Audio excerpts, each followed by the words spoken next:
All right, everybody, welcome back to the #1 television program in the history of the entire universe. I am Brian Lee Durfee, author of The Forgetting Moon, The Blackest Heart, and The Lonesome Crown, all three books published by Simon & Schuster's Saga Press. Today, I am going to be doing a book discussion, spoiler-filled book discussion, on The Dark Half by Stephen King. Let's see if we can put this up where it stays nice. Okay, yeah, that looks pretty good. Put it like that, maybe. And we've also got a little paperback version, too. Yay! We'll put that there, too.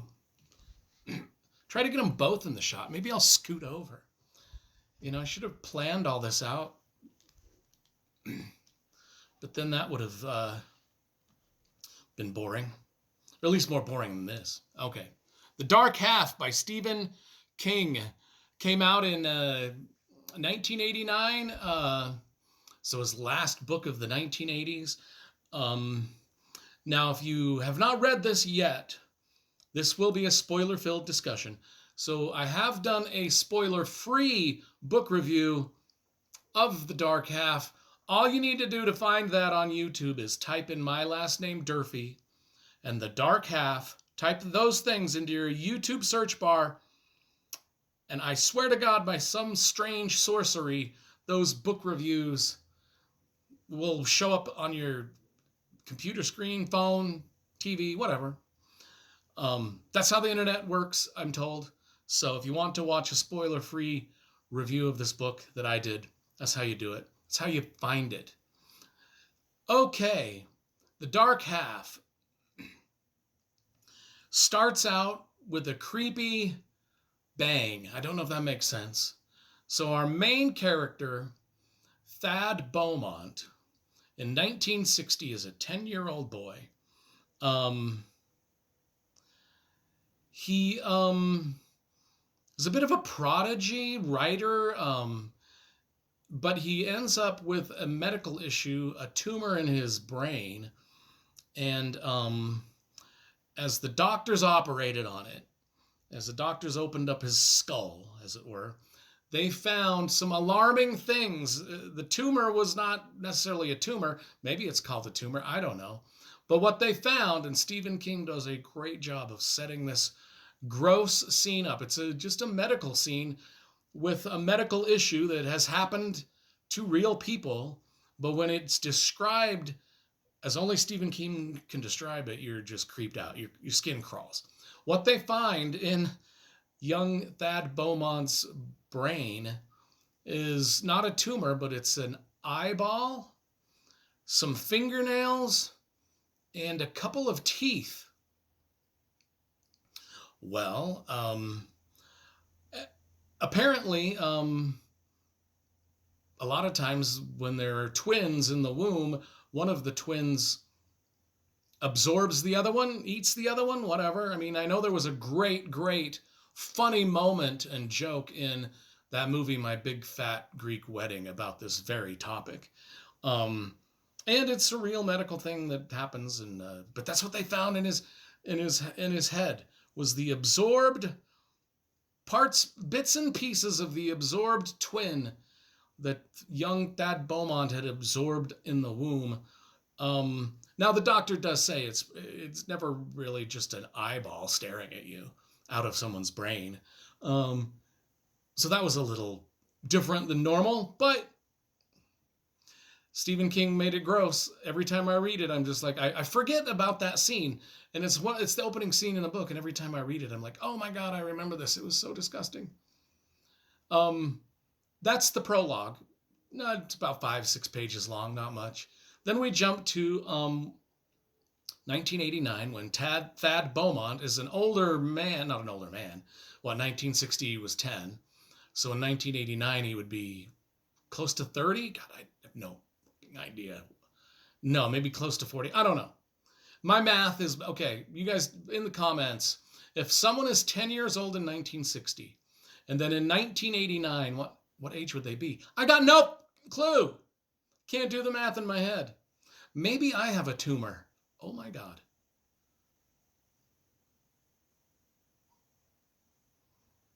Well, let's not open up my head and find it's a human eyeball and some teeth.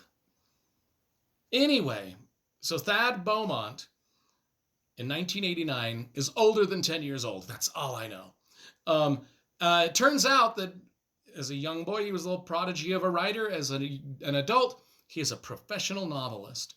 And he writes best-selling novels under the pseudonym George Stark. And he's written a couple of novels under his own name. He's like his literary novels are under his own name. They don't sell very well. His pulp fiction, his thrillers, they're written under the name George Stark, and they sell. You got a huge fan base. Nobody knows that George Stark is a pseudonym. And this kind of reflects what was going on in Stephen King's own life at the time, where he was writing very best-selling novels under the name Stephen King, but he wanted to publish some other books under the name Richard Bachman. And that went on for I don't know how many years, a decent amount of years before people figured out that Stephen King was actually Richard Bachman. And so I think Stephen King kind of wrote this novel as sort of a companion piece answer to his own life's problem, where Thad Beaumont is now going to be outed as George Stark, the best-selling author. And how will that go? And to out them, it's kind of figured out through some agents and some people that work through his literary agents and editors, kind of pieced it together. A few fans pieced it together. But Thad Beaumont, he wants to do the outing on his own terms. So he has People magazine or Life magazine, I can't remember which one, come out to where he lives in Maine. And we'll get into a little bit of the Maine stuff a little bit, the state of Maine and some cities in Maine a little bit. But Thad Beaumont, he has a Life or People magazine. I can't remember which one it was.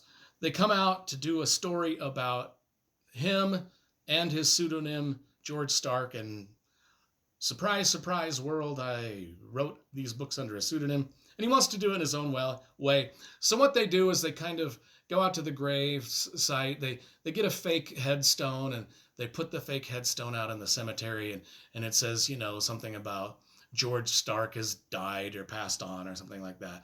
And so they leave the gravestone out there, and they take some photos of him by the gravestone for the magazine article, and it's whatever. The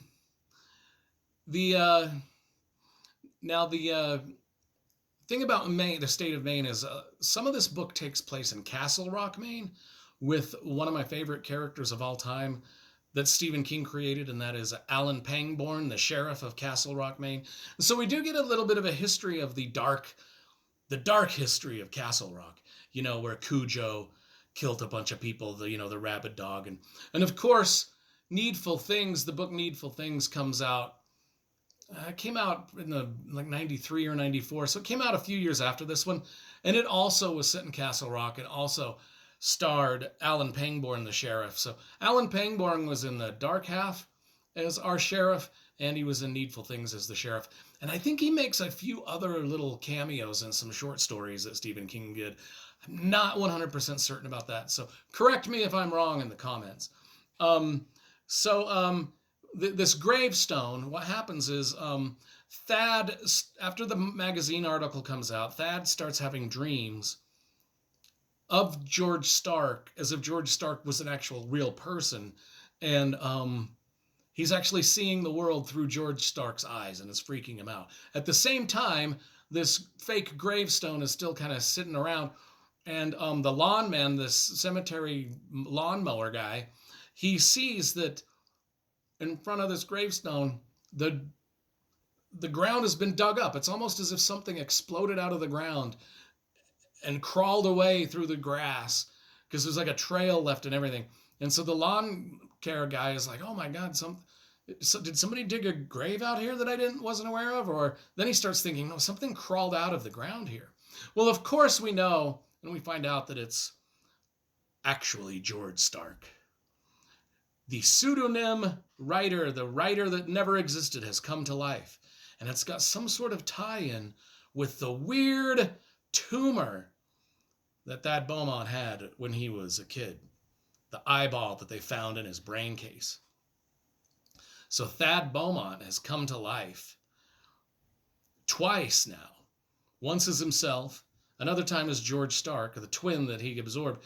At least that's what I think Stephen King is going for. It's all parallel, you know. The twin was absorbed into his brain as a tumor. And then he had two different personalities, two different writing careers. Thad Beaumont, George Stark. He kills off George Stark, but then George Stark comes back to life. And this is when things go ass over teapot pretty quick, because George Stark is not a good guy. I mean, he immediately starts murdering people. He crawls out of the grave. He hitchhikes. He bludgeons a man to death with that man's own prosthetic arm. It's just, you know, it's Stephen King just comes up with the greatest little murder scenes. He kills a guy named Clausen, who is the known as the Creepazoid. Thad's wife calls Clausen the Creepazoid because he was kind of one of the people that sort of originally one of the people that outed Thad Beaumont as George Stark. Well, George Stark, now come to life, is out to kill everybody that outed Thad Beaumont. Like, take revenge on them, right? He kills it's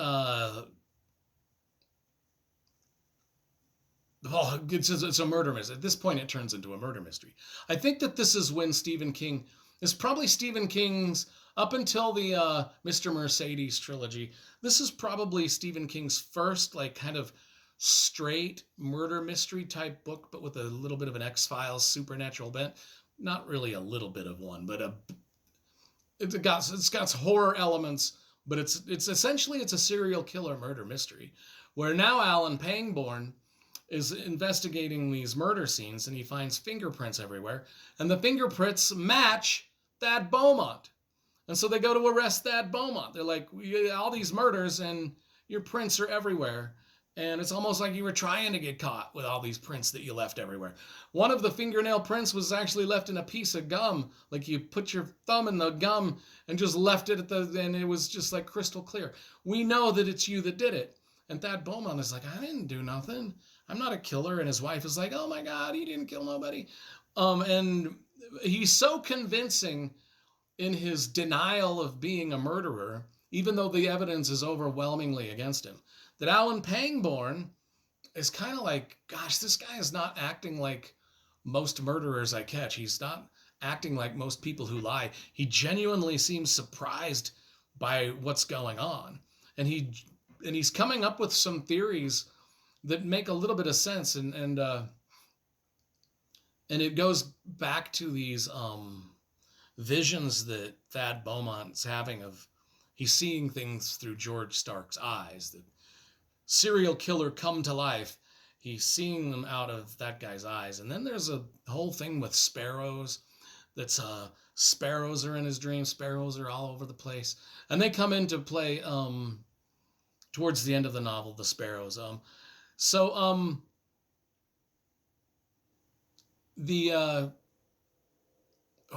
see. I have a few notes here that I wanted to talk about beyond that.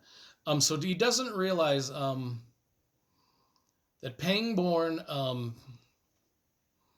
is a little open. He's more open than he should be to the possibility of a supernatural element, because they kind of figure it out that because Pangborn ends up calling the original doctor that did the original brain tumor surgery on Thad Beaumont in 1960, calls him up, says, hey, I know you did a brain surgery a long time ago.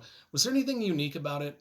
And the doctor says, yeah, I mean, we found an eye and some teeth. It wasn't a tumor necessarily. It was Thad Beaumont absorbed his twin brother, and that was what was in the brain. That was what was left in the brain. And so now Pangborn pieces that together with some of the things Thad Beaumont's saying, and they kind of come up with this George Stark, and then they look at the grave and how somebody crawled out of the grave. They kind of put it together. They're like, okay, this George Stark is some monster come to life. that has the exact same fingerprints as Thad Beaumont. And they kind of go with that. They roll with it. They roll with it. Completely preposterous, but you know, in a Stephen King world, you roll with it. It makes sense in a Stephen King universe. Now, George Stark eventually kind of gets a hold of Thad Beaumont and forces him to keep writing George Stark novels, George Stark thriller novels. And so he does. He's kind of like, it's kind of like that book Misery. It's got a lot of Misery vibes, you know, where the Kathy Bates character kidnaps the writer and forces him to write books, more romance novels. Same thing's going on here. And but not only that, but this George Stark is even more powerful than the Kathy Bates character, because he's like he can control the pen and pencil as Thad Beaumont's writing this George Stark telepathically, I don't think that's a word, telepathically, through some sort of sorcery, can guide Thad Beaumont's pencil and pen and make him write what he wants. In fact, he can guide the pencil and pen so much that Thad Beaumont actually starts stabbing himself without even, well, he can't control it, because George Stark is doing the, anyway. So we got that thing, and one of the things that happens earlier in the book is Thad Beaumont's wife and him, they have twins. I mean, Thad Beaumont's kids are twins, which is another parallel to the twin babies that one of them got absorbed by the other one in the womb. Well, now Thad Beaumont has twins of his own. And when he's first outed as George Stark, his wife is kind of happy that it's happening. She's kind of like, yeah, I mean, it's about time you told the truth and the world found out who George Stark really is. And so they're kind of celebrating it, and then it all, like I said, it's all gone to shit. And then it really goes to shit when Stark kidnaps Thad's wife and the twins. And this is kind of where the finale comes in, where they're getting all this, and Stark is beginning to rot. I guess he's kind of like becoming a zombie creature, like his flesh is falling off, and the longer he's kind of alive out in the world when he shouldn't be, it's kind of like he's slowly. And then in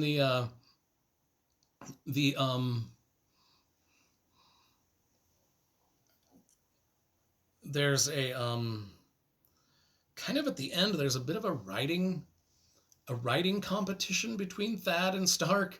And then of course the sparrows come up, and through supernatural means, everything comes to a boiling head, and or a tumor-filled head. Everything comes to everything pops off at the end, and it involves sparrows. And this is one of Stephen King's better death scenes, is when the sparrows peck George Stark to death. And it's probably an homage to that movie, The Birds, which I imagine Stephen King loved that movie. Probably was like, this is my little nod and acknowledgement of that movie. We'll have the sparrows peck this guy to death. And if I remember correctly, which I might not, again, this is something you can go into the comments, and if I'm wrong, let me know. But because I haven't seen the movie in about 20 years. And but I think that the movie differs from the book significantly, especially towards the end. I can't quite remember, though. I shouldn't have even brought the subject up if I can't compare and contrast, because my memory is, vague on that. But anyway, that's my discussion of The Dark Half by Stephen King. I like it. It's got one of my favorite characters, Alan Pangborn. I always liked that sheriff in Needful Things and in The Dark Half.